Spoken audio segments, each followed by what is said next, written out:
1 cup ಮೈದಾ ಹಿಟ್ಟಿಗೆ ರುಚಿಗೆ ಬೇಕಾದಷ್ಟು ಉಪ್ಪು ಹಾಗೆ 1 ಚಮಚ ಬಟರ್ ಹಾಕ್ಕೊಂಡಿನಿ. ಬಟರ್ ಇಲ್ಲ ಅಂದರೆ ಎಣ್ಣೆ ಅಥವಾ ತುಪ್ಪ ಕೂಡ ಹಾಕ್ಕೋಬೋದು.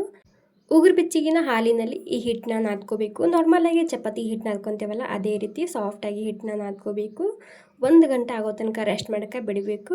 ಇಲ್ಲಿ 1 ಆಲೂಗಡ್ಡೆ ಬೇಯಿಸ್ಕೊಂಡು ತೊಗೊಂಡಿದ್ದೀನಿ. ಹಾಗೆ 2 ಚಮಚ ಮಯೋನೀಸ್ ಹಾಕ್ತಿದ್ದೀನಿ. 2 ನೀಟಾಗಿ ಈ ರೀತಿ ಮಿಕ್ಸ್ ಮಾಡ್ಕೋಬೇಕು. ಇಲ್ಲಿ ಹಿಟ್ಟಿಗೆ ಕೂಡ 1 ಗಂಟೆ ಆಗೋ ತನಕ ರೆಸ್ಟ್ ಮಾಡೋಕ್ಕೆ ಬಿಟ್ಟಿದ್ದ. 1 ಗಂಟೆ ಆದಮೇಲೆ ಇದನ್ನು ಸ್ವಲ್ಪನೇ ಎಣ್ಣೆ ಹಚ್ಚಿ ಇದನ್ನು ಈ ರೀತಿ ಲಟ್ಟಿಸ್ಕೊಂಡು ತೊಗೋಬೇಕು. ದಪ್ಪನೇ ಇರುತ್ತೆ ಇದು, ಜಾಸ್ತಿ ತೆಳ್ಳಗೆ ಲಟ್ಟಿಸ್ಕೋಬಾರ್ದು. 1 ಲೇಯರ ಚೀಸ್ ಹಾಕ್ತಿದ್ದೀನಿ, ಇನ್ನೊಂದು ಲೇಯರ ಈ ಆಲೂಗಡ್ಡೆ ಪೇಸ್ಟ್ ಹಾಕ್ತಿದ್ದೀನಿ, ಮತ್ತು ಇನ್ನೊಂದು ಲೇಯರ್ ಇಲ್ಲಿ ಚೀಸ್ ಹಾಕ್ತಿದ್ದೀನಿ, ಮೊಜರೆಲ್ಲಾ ಚೀಸ್. ಮೇಲೆ ಒಂದು ಸ್ವಲ್ಪ ಉಪ್ಪು ಹಾಗೂ ಪೆಪ್ಪರ್ ಪೌಡರ್ ಉದುರಿಸ್ತಿದ್ದೀನಿ.